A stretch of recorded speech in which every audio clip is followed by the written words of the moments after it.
It's become like a tradition in Ghana when one party starts something, and if they leave power, it's not continued until they come back to power again. So that's the main problem with our political issues here. One will start and then the other wouldn't touch it. Minister of Roads and Highways pledges to fix Ifidiase Kumewu Road after years of agitation from residents. No. I mean, by election, we will not move our government, our party, to go and start development project. Procurement will take not less than 6 to 8 weeks to do. So the fact that you have a contract, there's a contractor, and the contract has been signed and all. Coalition of individual bondholder groups warn the government's failure of consistently on not failing to honor coupons and principal payment is impeding the ability of individual investors to sustain their families as it petitions the president over the delay. Finance Minister is playing hanky-panky with us. We thought that we should go to the president directly because it's really dire. It's a really dire situation. We are suffering. As citizens, once we petition the president, we expect that he would respond, and the expectation is that he would order the finance minister to pay us. And later on CNR Extra, City FM Foundation donates 20,000 Ghana cedis and assorted food items to the King Jesus Charity Home at Boidi in the Ashanti region as part of the station's Easter Orphan Project. As the City TV and FM are doing, you are doing a very good job. We like it. Yes, we like it. Yes, you're giving a check of 20,000 Ghana cedis, which is a lot of money. You have done very well.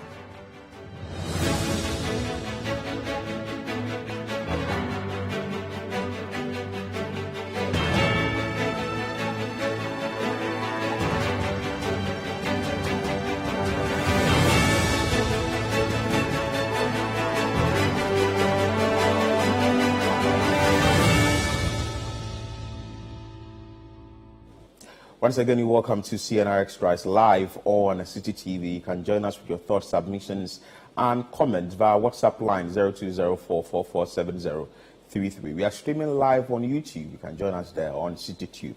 Jude Mensa Duncan, you're welcome to the show. Thank you so much, Philip. How are you doing? I'm great. Let's bring you the very first story. And the Ministry of Roads and Highways has pledged its commitment to fix the Ifidiase Kumewu Road after years of agitation by the residents there. Now, in our first story, road users on the Ifidiase Kumewu stretch have for years complained about the deplorable nature of the road, which has posed danger to the lives of drivers and other commuters. The government has intervened, and the Ministry of Roads and Highways is pledging commitment to give a facelift to the road. City News' Ashanti regional correspondent Hafiz Tijani reports. Crashes on this road have often been blamed on its deplorable nature, and robbers sometimes take advantage of the bad nature of the stretch to attack commuters, drivers, and other motorists who ply the road to Ifidiase, Kumasi, Kumewu, and other parts of the Ashanti region lament the difficulty they go through using the road. Pedestrian because the kwana say ndino unam kwana so ehu ka bitimi ya na dwe se odoje ka bitimi ababo aku kumo kwen ya bo ho mpa ye mlu tenten ne ye nyam wase nyame ye ya dom na firi na kuro ye be ye kwen ya maye ya aseda ne ye de manyame ene na kufu ado. The Roads and Highways Minister Kwesi Amwakwata led officials of the ministry and the contractor to the area and assured that rehabilitation of roads in the area will be done. Kumewu roads and Ifidiase and Asokore, this enclave, from Kumewu to Uraso, to join Yobonso and all. This enclave is very, very important to us. So we took our time to get a very strong contractor for this place. And we settled on Joshua. And we did all this during the lifetime of Honorable late Basua. It's regrettable that he couldn't live to see this day. Well, we started the procurement last year and completed it in February, when he was alive. That is why I produced the prima facie evidence, the documentary evidence of the procurement. So there was an arrangement to come at the end of March, and between end of March and first week in April, to do the sword cutting for all these roads. The assurance by the roads minister comes ahead of the by-election in the area after the parliamentary seat was declared vacant following the demise of the sitting member of parliament, Philip Basua. Inhabitants here say the upcoming by-election in the area could be a major factor influencing government's intervention to fix the roads. Say MP ni wuye no ndi no ma best start o because kwan no say yenye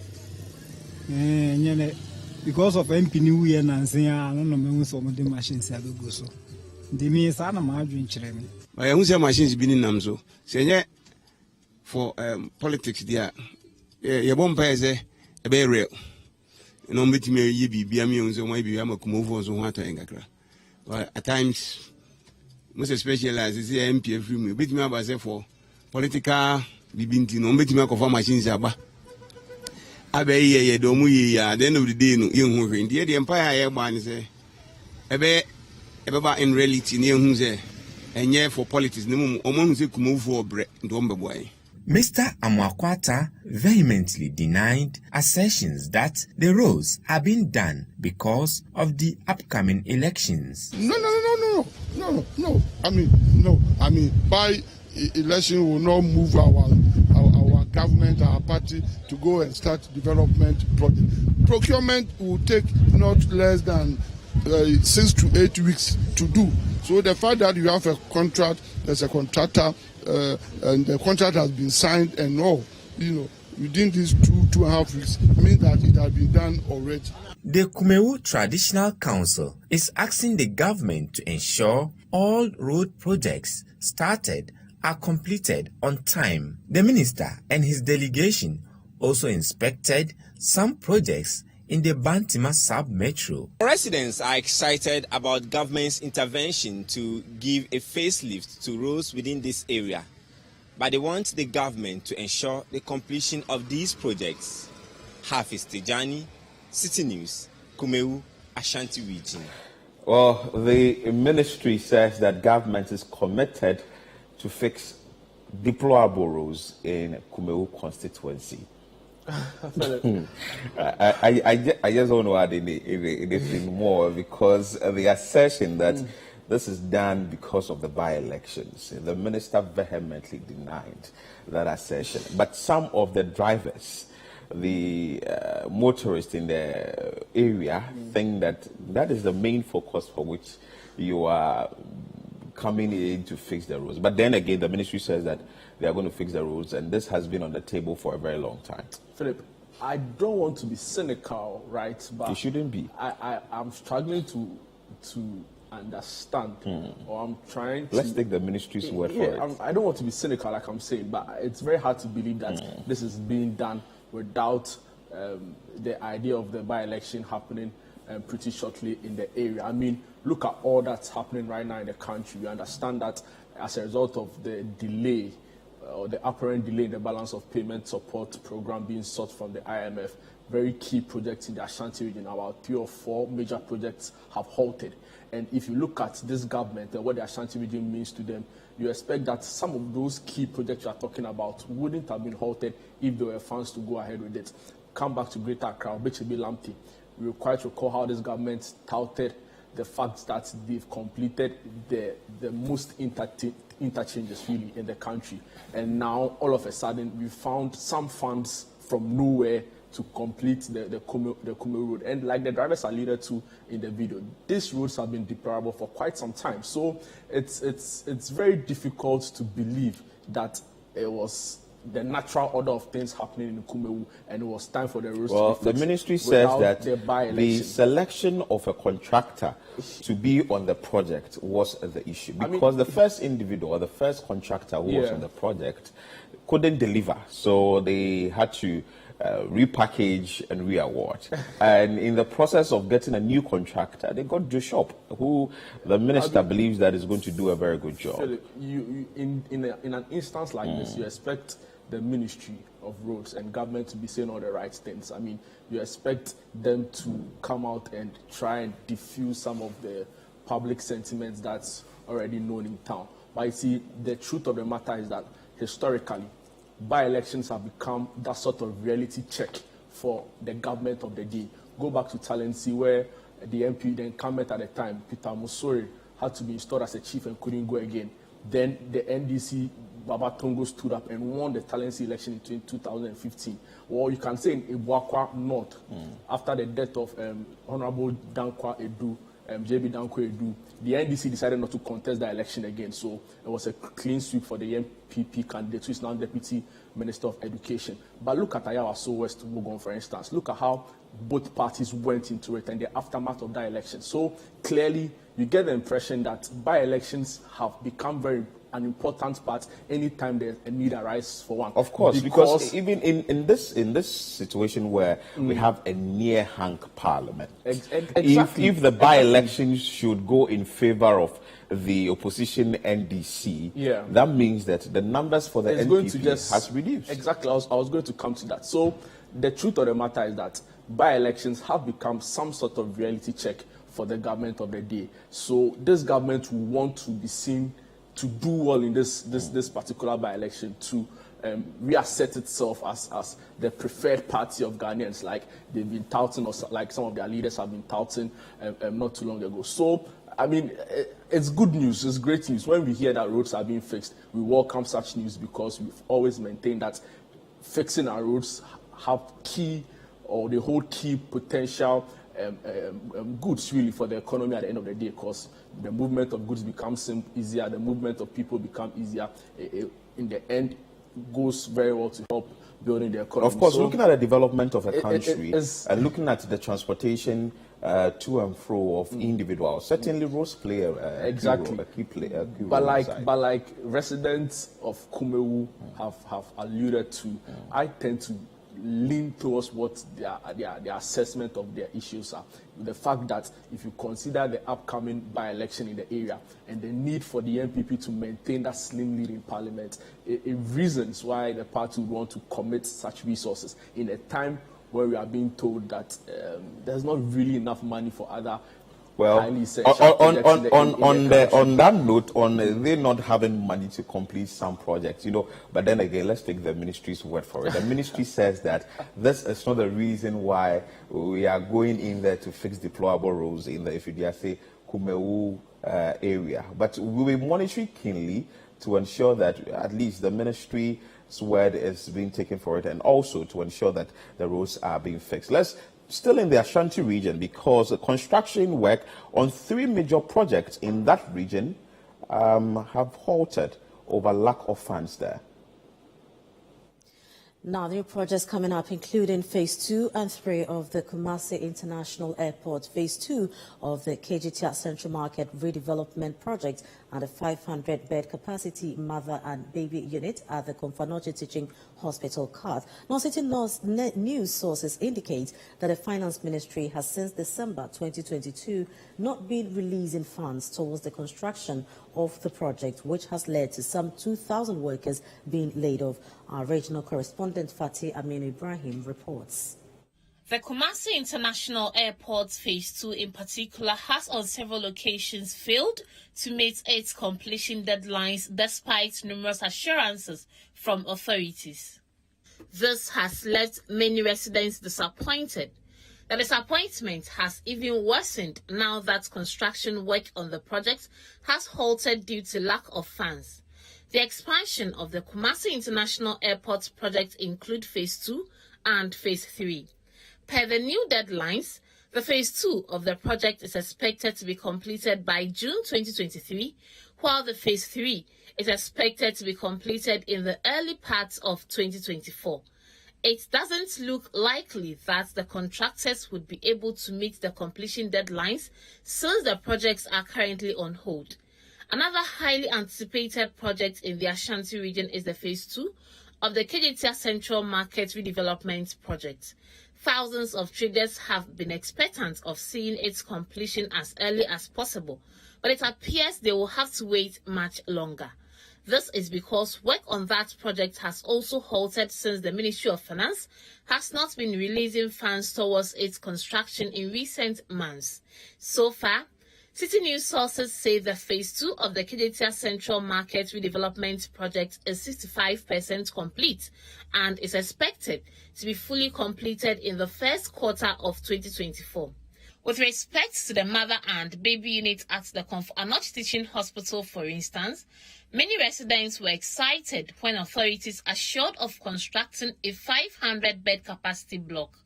The previous structure, which was constructed by the Echampon regime in the 1970s but was abandoned by successive governments, had to be pulled down 45 years later to allow for the construction of the new one.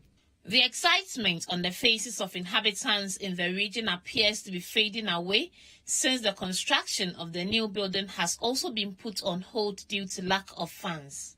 City News sources again indicate that the project is 40% complete and is also expected to be completed in the early parts of 2024.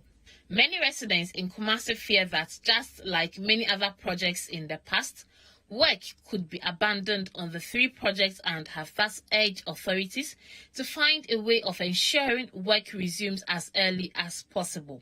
I'm worried because it's become like a tradition in Ghana when one party starts something and if they leave power, it's not continued until they come back to power again. So that's the main problem with our political issues here.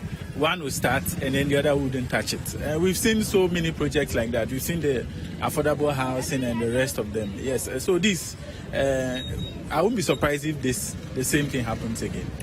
This particular government has just a year more, roughly a year or two, and close to 2 years before they leave power. And I don't believe they can finish this project before they leave. But I believe as Ghanaians, if we cultivate a habit of maintenance, of continuing projects, these things will not be happening. If you are giving us the excuse of IMF funding and all those at this time, that means you didn't do your planning very well, because obviously you should know how much the project should cost you. You should know how much you are putting into the project, and you should know where the money is coming from even before you start.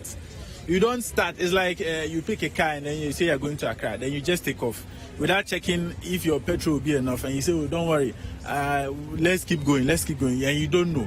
And along the way, you just abandon the car. I think that's what they are doing. Yeah, it's quite sometimes, excuse my words, a nuisance, because our roads, our hospitals, and sometimes when you go to the hospitals, especially our mothers with their children lying on the floor, it's quite pathetic. Someone who's come to the hospital to seek for health and going back, but sometimes you see them with the mosquito bites with their children. You've come to seek for help and then you are going back home with malaria and stuff. It's not good at all, so they should ensure everything has been done in time so that our mothers and their children will get where to sleep, and then the beds and everything will be in place, and our roads too. So government should do something about it and then make sure everything is in place. My main concern will be the mother and baby unit that has been put on hold. There was a time that, as we have already mentioned, was put on hold for about 45 years, was demolished, and then they've started it again, and they've made good progress with it. And I think it's an important project they are embarking on. So no matter what is going on in the economy, one way or the other, they are going to complete it. The mayor of Kumasi, Samuel Pine, however, tells City News the projects have been put on hold because of government's ongoing debt restructuring as part of the IMF bailouts the country is seeking. I don't want to use the word stall because it's not stalled. It's been put on hold. Put on hold purposely because government is doing a restructuring of our debt profile. And most of these international contracts and all that fall into that category have been put on hold. It's not only the massive central market phase 2, nor the maternity and children's block or the airport, but other projects across the country. And therefore, after completion of the exercise, work will resume. When you go on site, especially with the phase 2 project, you find a skeletal staff doing steel works and all that. I discussed and I had conversation with the contractors, and they were looking at the yes, well, they can make do with the steel works. Once they do not doing concrete works, they don't see it prudent economically to keep on site masons and all that. They've not got into the stage of the electrical works, and therefore they cannot put on site electricians to pay them for no work. And therefore they put it away. So I do the temporary thing, and I believe very soon, when everything is over, work will resume. And we're also looking at it that yes, they have a period for the airport, and the massive maternity and children's block will also be similar to what I'm talking about now. So for now, there's no clear timelines? Definitely, we cannot give clear timelines until we're done with the process that the finance ministry and government is going through with the IMF and other partners. Now, behind me is the Kumasi International Airport, which is one of the 3 major projects that have been put on hold in the Ashanti region. Residents fear that if government does not put efforts in place to complete these projects as early as possible, they will be added to the many projects that have been abandoned. For News, Fatih Aminu Ibrahim, Kumasi. So the 3 projects that have been stalled or put on hold include Kumasi International Airport, Phase 2 of KJTR Central Market Redevelopment Project, and the 500-bed capacity mother and baby unit of the Komfanoti Teaching Hospital. Well, Samuel Pine says that it's not stalled, it's been put on hold. I mean, Philip, if there was no, and I'm not dragging back, but just to build on it, if there was no by-election, right, and you had to look at the political cost of the KJTR market redevelopment, the 500-bed unit hospital for mothers and babies, and of course the international airport in Kumasi, as against the Kumewu road, you get the impression really that, considering the political cost involved, the government of the day would definitely look for money, or if they had any money at all, would be geared towards fixing the street. And if you speak to our correspondents who are in Kumasi and in the Middle Belt, they tell you that, see, in recent times, right, NPP MPs in the Ashanti region have come under enormous pressure by residents there. Some of them feel, or some of them who spoke to the media feel that for far too long, the party have taken residents in the area for granted because, I mean, it's a sure bank, really. It's the World Bank for the NPP in every election, but there's very little to show for it after the government comes into power. So it's a genuine call. Not too long ago, we saw how residents in Subin were booing their MP, that's Honorable Sechi Mensah, who, mind you, is the majority leader. So there's that genuine fear. And for me, like I said, going back to the Kumewu Road project by government, it's just another clear case of government being unable to articulate a major motive, really. And that is what we are seeing, because comparing the 2 or these 4 projects at play right now, you get the impression that because of what is at stake for them now, they are seeking to do what is best in their interest immediately or in the shortest possible. Well, the mayor of Kumasi is arguing that no, this has to do with the debt restructuring program, and we are seeking the IMF bailout. If the IMF bailout doesn't come, we are going to have these challenges. So, but the Kumewu issue or the roads, it has to do with the roads ministry. I'm sure they have funds. But it's still all under the broad term of government, really. And at the end of the day, government decides the projects they deem as very important. And like I'm saying, the roads is great, right? But then again, it goes back to the point I was making about calculating the political cost involved. I feel like these 3 projects mean or in the long term will mean a lot more for the MPP, considering their fortunes in the Ashanti region as against Kumewu. But because of the current situation in Kumewu, it's become sort of expedient for the party to go ahead with the road so as to appease residents of the area in the short term, so as to not lose out in their lead in parliament. So a lot of politics come to play in some of these instances. But then again, I mean, we understand the issue on the ground. Government is still trying to negotiate a deal. That's the balance of payment support, which is pretty much a medium-term loan. But before you get that, you have to also fulfill certain conditionalities that the IMF have put in place. And if that, we understand, hasn't been agreed upon, it puts government in a very tight space to go ahead with some projects and some other expenditure initiatives. So it's a really difficult time for government. We admit that. But in the coming days, we hope we will be following closely how some of these stories develop. And all we hope is that the IMF bailout to go through, because 9 MPs are in Washington for the IMF bailout meeting and also the deal. They're seeking to secure the $3 billion support from the IMF. But residents of Kumasi, specifically in the Ashanti region, are hoping that this wouldn't be an abandoned project as some have been dotted across the country. Away from that, President Akufo-Addo has commended chiefs and people of Okyapiman for ending all chieftaincy disputes in the area. Now, President Akufo-Addo has commended chiefs and the people of Okyapiman for ending all chieftaincy disputes in the area. Chiefs and people of Okyapiman, after the president some years ago charged them to ensure unity in the area, have finally ended all chieftaincy disputes. There is more in this report by City News' Neil Ni Amate Kanako. There have been long-standing chieftaincy disputes, including court cases between Adonting, Jase, Nifa, Benkum and Kronti divisions, following the installment of Okuyapem Hene Osiadeyo Kwesi Ekufu III. But according to the Okyapiman Traditional Council, all have been successfully dealt with. Speaking at the Grand Nkabom Debo on Wednesday at the forecourt of Okuyapem Hene's palace, which was attended by Otenya Motio for repaying the overlord of Achimbebuakwa State and Asibre Nana Kwekubuatin III, Chief of New Japan, Nanado, who was a guest of honor, said he was proud of being part of the success story.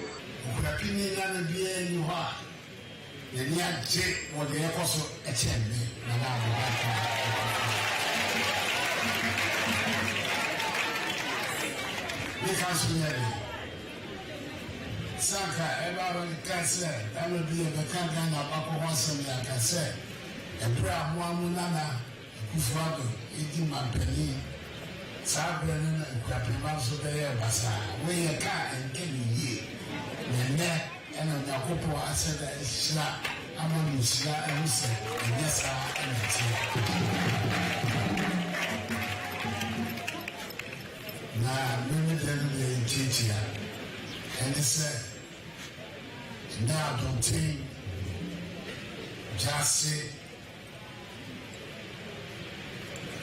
Nifa, Benkum, Nukunti, Ayabako, about the time, Otenya Motio for repaying on his part called on chiefs in the area to sustain the peace.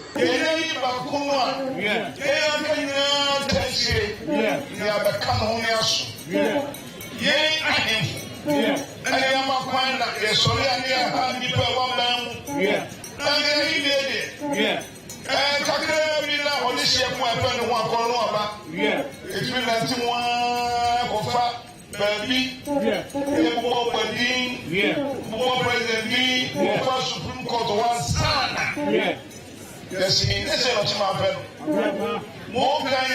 I don't think the family Jasi and the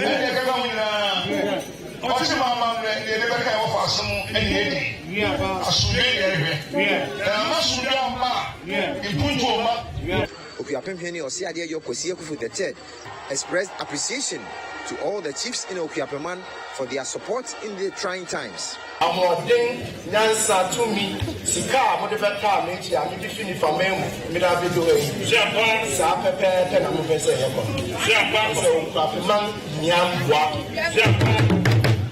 the buy no, they must say, Papa Markage, Japa, Abaka Sama, Marking can be bring chess and Papa Mayakage, Japa, then on the day, Japa, and then they say Nan Kabumunio, Japa, then the day they say Kabumaba, Japa, Babu Yanswaba, Japa, and I no quarrels and Bra, Japa. It is always refreshing to know that issues that impede development in the country are resolved, and chieftaincy dispute is one of them, because even the chieftaincy minister then, and also the national security minister, the interior ministry, have all stated the amount of money that government puts into ensuring that chieftaincy issues or disputes are resolved. Yeah, I mean, chieftaincy disputes to a large extent can also become national security concerns, and for me, I agree with you when you say that some of these disputes are inimical to the country's progress. Yeah. So it's great that we are seeing such unity from the chieftaincy fraternity in the Ekuapem area. I mean, our president appears to have some grace of amongst the chieftain, the chiefs. Trying to resolve chieftaincy disputes. We saw him do it with the Yendi, the Yana, Muhammad Bukhari II, and I mean, of course, with that, a lot of work had happened, even from the late Professor John Atamios all through to Mohammed's presidency, and he was the one that finally brought that peace accord. So we wish the people of Ekuapem well. We hope that they would be really gracious to their chiefs and every necessary development that is in the area. We hope that they are able to partner with government and ensure that they receive that needed growth for the area. Exactly, and this is good news. You're still watching CNR Extra here on City TV. Still to come. Coalition of individual bondholder groups warn the government's failure to consistently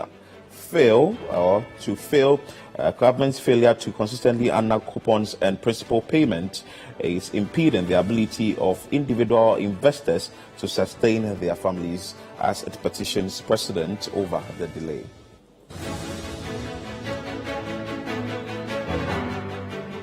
Stay with us, we'll be back with more stories.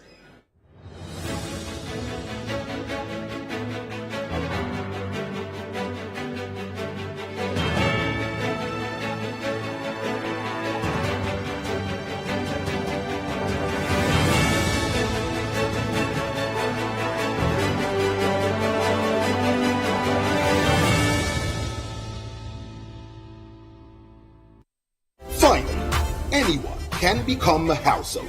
Oh, wow. Yeah. You Go Flip, a real estate gaming platform that allows you to play and stand a chance of winning a house or cash or consolidated prizes, such as savings towards a house. Simple and easy to play. Visit www.yougoflip.com. Buy a ticket to enter the game. Wait for the end of the game to enjoy the win. Anyone can win. Flip it or own it. You Go Flip. This advertisement has been vetted and approved by the Gaming Commission of Ghana. Play responsibly, not for persons below 18 years, and gaming can be addictive.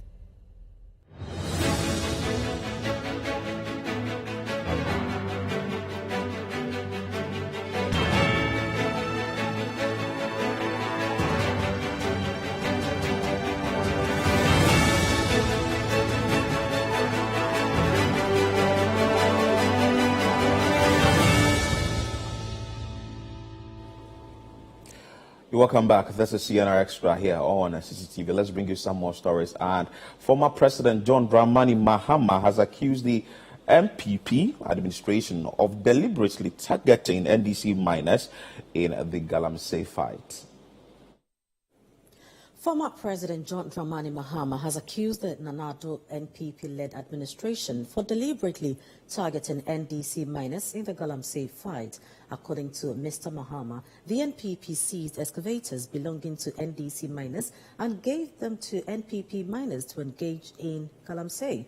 Now, the former president made this comment in the Eastern region, where he's on a 3-day tour ahead of the party's presidential primaries next month. City News' Neil Ni Amate Kaneko joined the tour and has to wrap up the activities.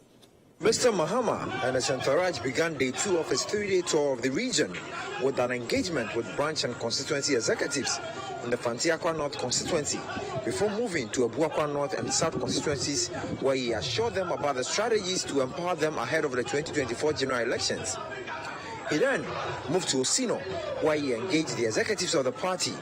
Addressing them, Mr. Mahama charged them to be steadfast and push the agenda while clarifying his do-or-die comments. About to have 2024, about to yen niagro. And I'm say do or die.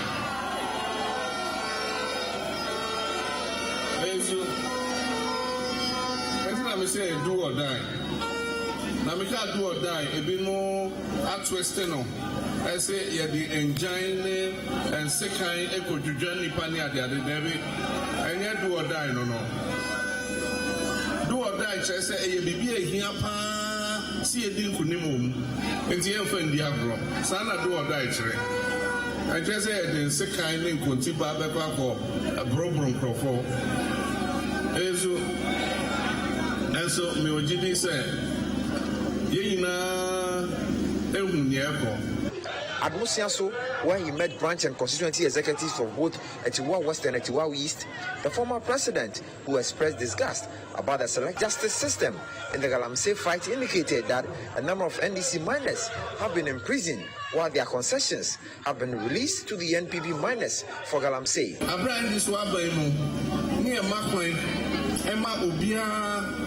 Mine no omo ye no obia eye bi ye nyi no ye ka se we ye MPP we ye NDC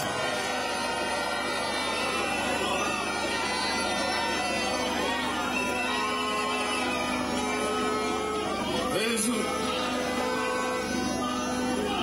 ye ka se we ye CPP we ye MPP we ye NDC samre no obia owotumi anase owo kwan se ewo se oye yeja omomo ye enso we mu de ba ye ya jeje nkrofo concessions e free omosem ene e dia ma ye CZ excavators so aka ho ene e dia ma MPP fo nkwa se omo de Galamsey no omonye ena ya ke nyina e je se ye de enye Ghana fo ye yi ye sinchen enso bibia won the wie and sakra ye bebam ezu yen kwada ni bi se wonye MPP na e kwachiwo se wa ye Galamsey a na edu akogina court na edu akoto efiase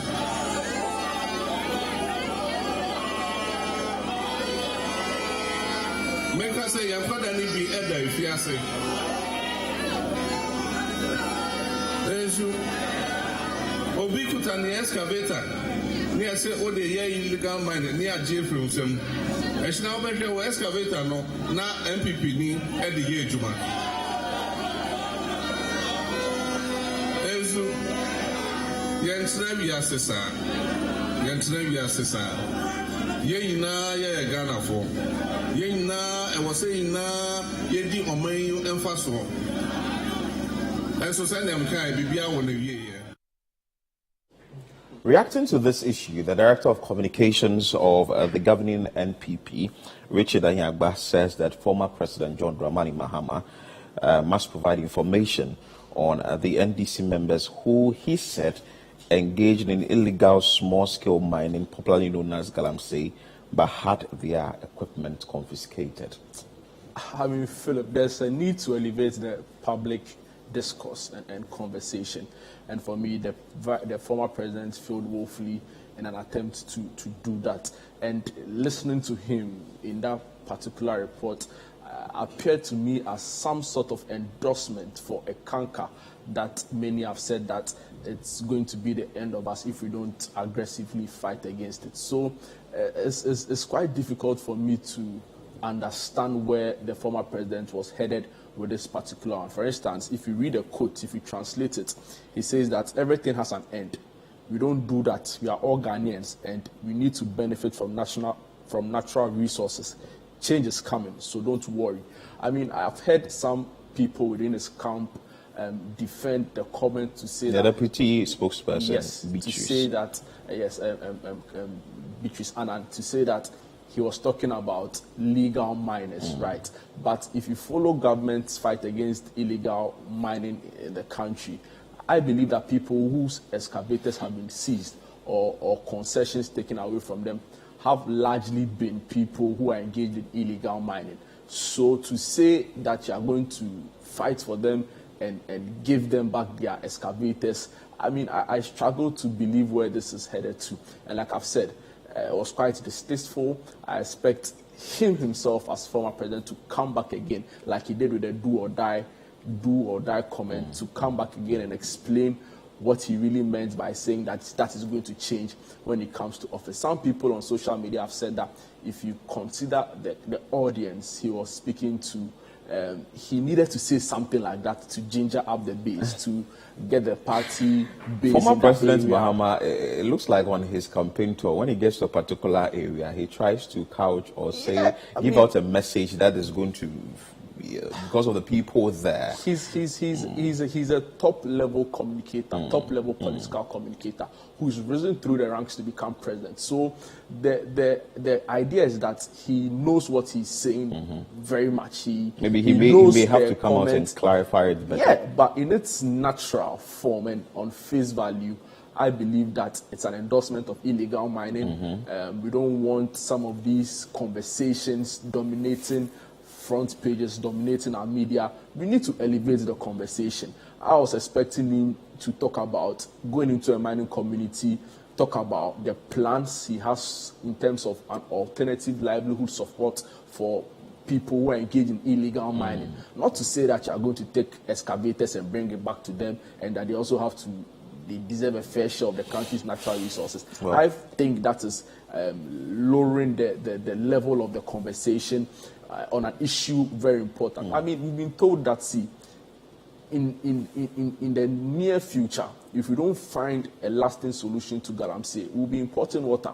So for me, I don't understand how now, when you have a chance to speak to people who are in an area like that, the conversation is about returning excavators to them. So I expect the former president to come back again. Well, we expect that his handlers will inform him that he may have to clarify the statement he made concerning the confiscation of equipment only of NDC members. Away from that story, the coalition of individual bondholder groups, they are not excited because of government's consistent failure to honor the coupons and principal payments. They're saying that this is will bring untold hardship on their lives and that of their family. Let's bring you that insight. Now, the coalition of individual bondholder groups says government's failure to consistently honor coupon and principal payments is impeding the abilities of individual investors to sustain their families. Now, according to the group, government bondholders members need the payment of bonds to cater for the needs and welfare of their dependents. They have therefore petitioned President Akufo-Addo to intervene and get their coupons and maturities paid. The following report has more. As part of measures to secure a $3 billion IMF support, Ghana's government was required to bring its unsustainable debt to GDP ratio of 105% to 55% by 2028 in present value terms. Government had to restructure its debt and therefore invited local bondholders to trade their bonds for a restructured new one under a domestic debt exchange program, but some individual bondholders refused to tender their bonds upon assurances from government that coupon payments and maturities will be honored. The coalition of individual bondholder groups says coupons and principals amounting to about 1 billion cedis remain unpaid, and after several deliberations with the finance ministry, they have taken their plea to the presidency. So far, we've been dealing with the finance minister, and he's been playing some games with us. This hide and seek thing. Today they will pay, tomorrow they won't pay. You've seen in the petition the mature coupons and maturities which have not been paid. You see 20th February, you see 6th March, you see 27th March, you see 30th March, etc. So it's because the finance minister is playing hanky-panky with us. we thought that we should go to the president directly because it's really dire. It's a really dire situation. We are suffering. As citizens, once we petition the president, we expect that he would respond, and the expectation is that he would order the finance minister to pay us so that we can get our lives back together. Some people argue that the debt restructuring program is an announcement by the government that it lacks the capacity to service its debt in its current form, and therefore investors who refused to tender their bonds knew what they were getting themselves into. Martin Pebu, however, disagrees. Wow, it's not accurate at all to say that government doesn't have money. No, unless the people who say so, they've not read the budget. Yeah, so if you don't read the national budget, then people subscribe to that position that government doesn't have money. No, when you look in the budget, one, there's provision for. So the coalition of the individual bondholder groups wants government to consistently honor the payment of coupons and principals. I think that they've also tried communicating with government. The last time that there were issues with the payment of these coupons, they threatened to picket at the finance ministry. The finance ministry later came out to address the issue. But here we are, that they are also saying that government has not been consistent in the payment. I mean, the first tranche, I believe, was post the domestic debt exchange program. Coupon payment was supposed to have been somewhere in February, between 6th and 13th February. But government ended up making or fulfilling those payments somewhere in the middle of March last month. Now we understand that they are struggling to pay again, and the communication is not forthcoming from government. And for me, my concern is how some of these news that gets reported to the public go a long way to affect the financial market credibility of government. So we want to plead with the ministry and government, and of course the Securities and Exchange Commission, the Ghana Stock Exchange. These are regulators of the space, and we expect that at the very least they should be coming out with timely information and updates on what the situation is. Exactly. So we hope that government and the bondholders will resolve this issue amicably away from that. You are still watching CNR Extra here on City TV. It's still to come. City FM Foundation donates 20,000 Ghana cedis and assorted food items to King Jesus Charity Home at Bwidi in the Ashanti region as part of the station's Easter Orphan Project.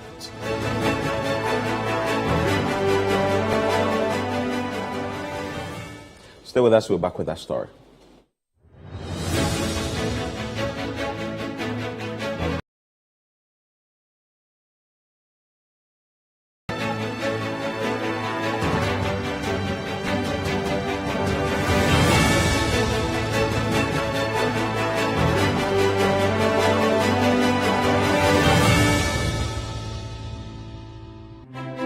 Imagine if you can get all the understanding on some of the difficult subjects you struggle with in school. As a student, do you feel dissatisfied with how hard it is to figure out the subject you're learning? Or as a parent or guardian, do you worry that your child is struggling to understand some of the subjects in school? Well, now you don't need to sign up for extra lessons or tutors. Simply tune in to Class Act, Mondays to Thursdays at 5:30 p.m. on City TV. Class Act is a show that seeks to enable senior high school students gain a much better understanding of what they learn in school. All you need is a TV, a chair, your notebook, and your pen. Get clarity on subjects such as maths, English, IT, and science. Class Act airs every Monday to Thursday at 5:30 p.m. on City TV on DSTV channel 363 and GoTV channel 182. Don't forget your pens, pencils, and your notebooks, and tune in to Class Act only on City TV.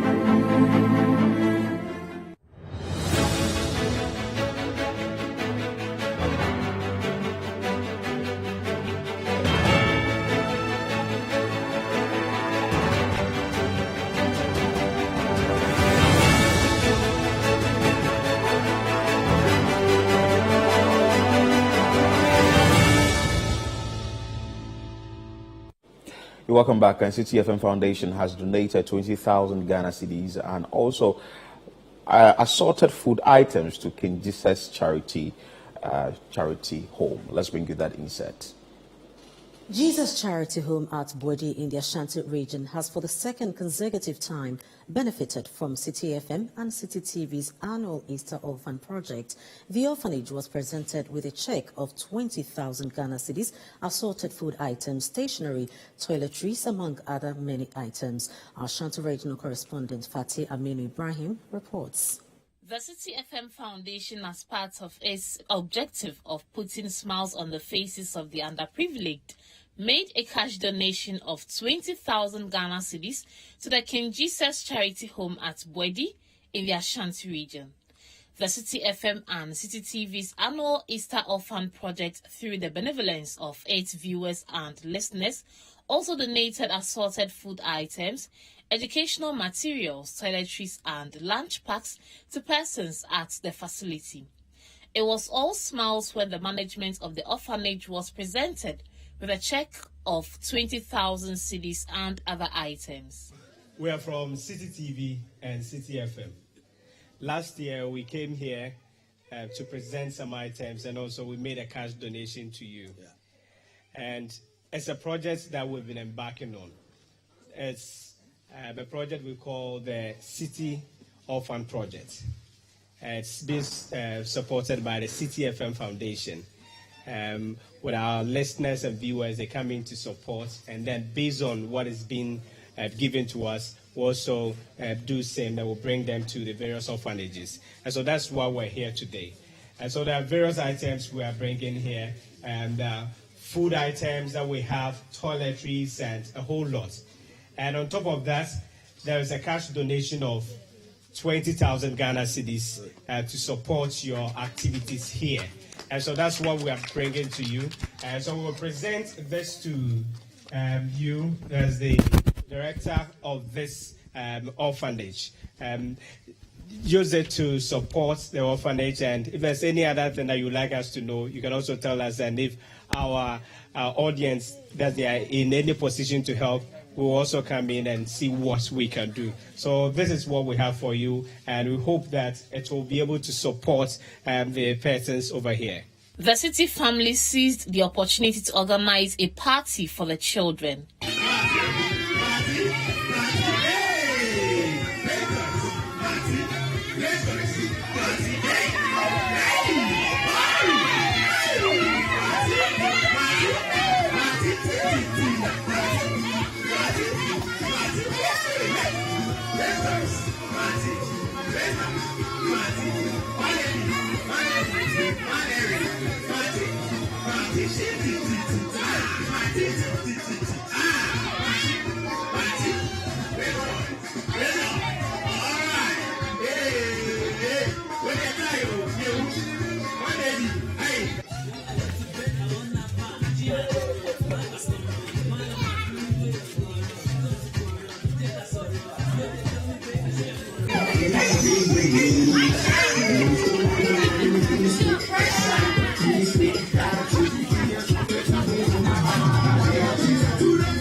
One of the products of King Jesus Charity Home, who couldn't hide his joy, Sally Fupita, explained how important such donations are to the running of the facility. Since I came here, I was young, like I was a child, and I don't know where I came from. So it's Apostle Kofi Osefri who has been taking care of me, my nursery, KG, everything, and now I'm done with K University. Like I've completed university last year, and I'm doing my national service at Forestry Commission, and we are very grateful for what you have done for us, cause and if you look at this item that you've brought to us, it will be so helpful to us. If we look at this item, for let's say It's not anybody who can come here and give you this item. And if you have brought this item to us, dear, what we are saying is, may God bless you and God provide for you everything that you've lost around us. And wherever you get the money from, may the good Lord provide everything for you, and may He provide to you according to your heart desire, and the City FM and the City TV. And based on this item, it will last long for us. It will last long for us, and the money that you've used to support the items, because if we can we can cook rice and oil only, but based on the money we can buy tomatoes and the other rest, so that we can use it to support the food that we eat. And we are very grateful for what you've done for us, and may God bless you. The administrator for the City FM and City TV office in Kumasi in the Ashanti region spoke to City News after the donation and expressed appreciation to viewers and listeners for making the project possible. I think this is a very, good and great initiative of City FM and City TV. For me, I'm excited, coming around to see the kids happy. We are dancing, we are eating here and there. It takes a lot of effort to put together something like this. And what really, really excites me is we are not just doing it in Kumasi. We are doing it across board. So on behalf of City FM and City TV, we would like to say a very big thank you to all our donors, our sponsors, our listeners. Without you, we can't put up such a great initiative. We thank you, and we hope that next year, this time, we'll do it even bigger and much, much better. And one thing, it's been a while, like the way the kids are so excited, the dancing competition here and there. Sometimes we need to come around for them to also feel belonged. So for me, it's a very, very great initiative. City FM, City TV, we have done a wonderful job, and we hope that next year, God willing, we'll come back again. We'll do it much bigger and better. The founder and director of the orphanage, Reverend Kofi Owusu-Afriye, has been expressing his excitement after receiving the donations. Yes, in fact, we are very happy for your donation.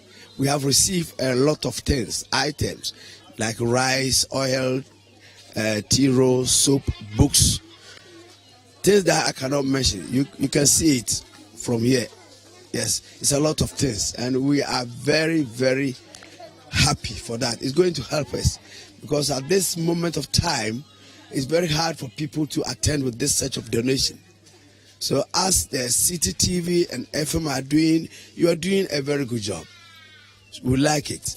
Yes, we like it. Yes, you're giving a check of 20,000 Ghana cedis, which is a lot of money. You have done very well for us. We like it. He also called on benevolent individuals and organizations for more support. So if somebody needs to support us, any quantity of items you can bring it, okay, or any money that a person can get, he can bring it to you, so you bring it to us. Or he can come personally and look at the project and support. Now, it's been an exciting moment for the children and management of King Jesus Charity Home, who are beneficiaries of City FM and City TV's Easter Orphan Project here in the Ashanti region. It is their hope that they will continue to receive such support. For the City FM and City TV's Easter Orphan Project, my name is Fatih Amin Ibrahim from Bwedi here in Ashanti region. And of course, we couldn't have done this without your supporters, our listeners, our viewers, our sponsors, anybody who helped one way or the other. We say grateful. Philip, Easter is about remembering the ultimate sacrifice of Jesus on the cross. And it's very pleasing and pleasantly nice to see that City FM, in trying to emulate Christ, is also sacrificed time, resources, and money to make sure that children who don't know their parents or who don't have parents are able to smile during the season. So top level, initiative by the management of City FM, City TV. We are always grateful for your assistance, our viewers and our listeners. This is how we wrap up today's edition of CNR Extra here on City TV. My name is Philip Nielate, and that is with Jude Mensa Duncan. Many thanks for your time, and keep watching City TV.